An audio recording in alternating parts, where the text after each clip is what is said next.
Hi everyone, my name is Steph, this is the Novelty Corner and welcome back to my channel and welcome to my last 5 novella wrap-up. So these are the last 5 novellas that I read that I have really enjoyed and I'm looking forward to sharing them with you. We are going to start with Friends with Benefits by Saxon James, which is book 3.5 in the Never Just Friends series, which is a series that I was trying to read for my series to read this year. And this one is about 51 pages long. It is a brother's best friend secret relationship story that spans a number of years. We have Reynolds and Arlo, who 12 years ago slept together and didn't tell anyone about it, and now anytime they sort of see each other or catch up across the years, they hook up. But they're finally in the same place again, and there is a wedding and they are both involved in the wedding party, and it's time for them to decide whether or not they want to make a go of this relationship full-time, because neither of them are seeing anyone else. It is literally the first time that as adults they can finally commit to something, because they're both going to be staying in the same place,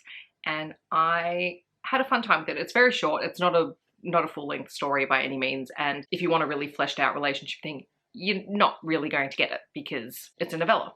But it was good fun. Okay, sorry if the angle has changed, but I had some camera issues that I had to sort out and now I'm not quite sure where I was, but that's fine. We are up to the second novella, which is Back in the Game by Meghan Quinn, which is a contemporary romance between a single dad professional hockey player and a teacher, I think she is. Yes, she's a teacher. So this is Calder and Rachel's story, and Calder is the dad to an adorable daughter called Shay, and Calder and Rachel's meet cute is outside the toilets in a cafe or a restaurant where he is dressed as a fairy because that's what his daughter wanted him to dress as, and he accidentally knocks into Rachel with his fairy wings. And his fairy has a name when he is dressed as a fairy for his daughter.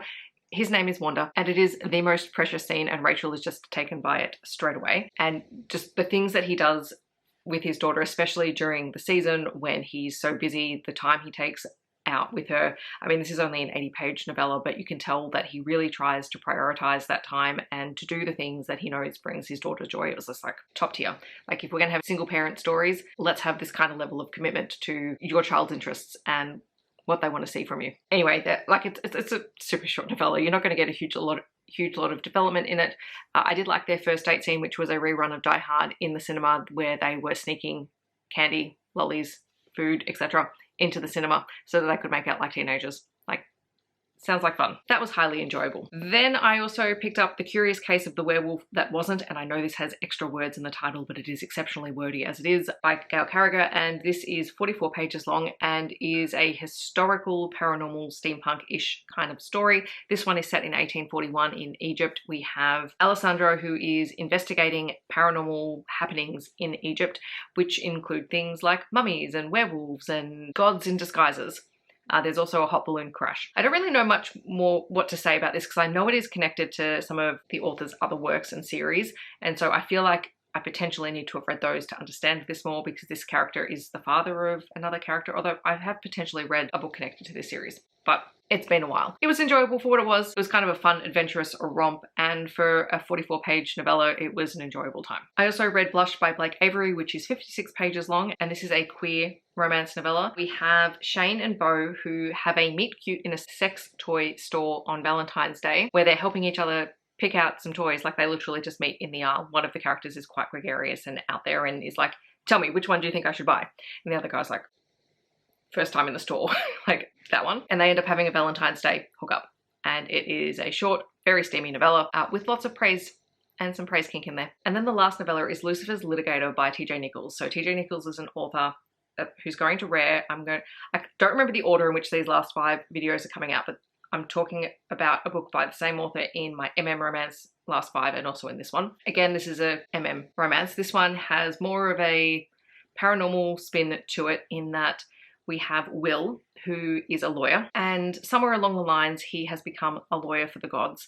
And the problem with that is that he is under contract. He can't tell anyone that he works for the gods. He can't reveal anything about his contract. He is basically there to serve for the rest of his life. And if he wants to get out of his contract, there is a little bit of a loophole, but he doesn't know exactly how to exploit that loophole, which happens to be his teenage boyfriend, Tom, who left very suddenly when they were teens and joined the army. All Will knows is that when he signed his contract, he put Tom down on the contract, and Tom is somehow integral in order for him to break this contract, because he is getting very tired of this life. He's getting very tired of sentencing people to the gods' justice. And we're talking about all the gods. Will is also approached by Lucifer, who has said that he would like to advocate on Will's behalf.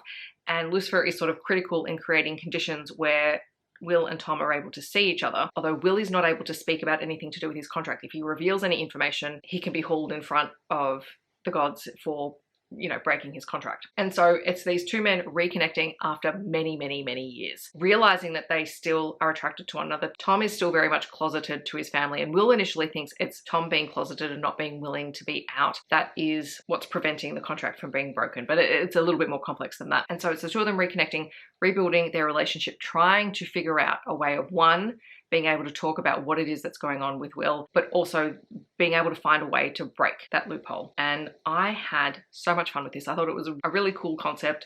The gods, and particularly Lucifer's role, was really interesting. Like, I would love this to be a full-length novel or a series with characters that exist in this world, because I think it's very interesting, and I'm glad that I read it. In the description, I will leave a list of all of these books down below, so if you'd like to find out more, you absolutely can. Otherwise, I would love to know, have you read any of these novellas, or do you have recommendations that sound similar? Feel free to leave those down below. If you'd like to let me know that you're here but you don't want to leave a comment, feel free to leave a wolf emoji, because we had werewolves in this collection of novellas. Otherwise, I hope that wherever you are in the world, you're staying safe and healthy, and I will see you in my next video.